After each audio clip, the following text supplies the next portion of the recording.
Hi all, welcome back to Aadiya's kitchen. ఈ వేసవిలో ఎంతో చలువ చేసే సగ్గుబియ్యం బీట్రూట్ హల్వా ఇంట్లోనే హెల్తీగా ఎలా చేసుకోవాలో చూద్దామా.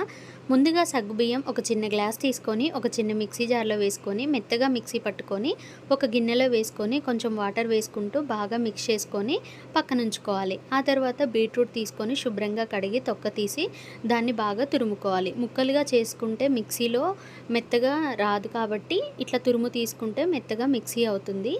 ఆ తర్వాత ఒక కడాయి పెట్టుకొని ఒక చిన్న గ్లాసు షుగర్ తీసుకొని హాఫ్ గ్లాస్ వాటర్ వేసుకొని కాస్త పాకం వచ్చాక సగ్గుబియ్యం మిశ్రమాన్ని వేసి నిదానంగా కలుపుకుంటూ కాస్త తీగపాకం వచ్చాక బీట్రూట్ మిశ్రమాన్ని కూడా వేసి నిదానంగా కలుపుకుంటూ 4 టైమ్స్ గీ యాడ్ చేసుకుంటూ నిదానంగా కలుపుకుంటూ కాస్త తిక్కయ్యేలాగా చేసుకోవాలి. సగ్గుబియ్యం అనేది త్వరగా థిక్ అవుతుంది కాబట్టి కాస్త తిక్కయ్యాక డ్రై ఫ్రూట్స్ యాడ్ చేసుకోవడమే. అంతేనండి, ఎంతో హెల్తీగా ఉండే సగ్గుబియ్యం బీట్రూట్ హల్వా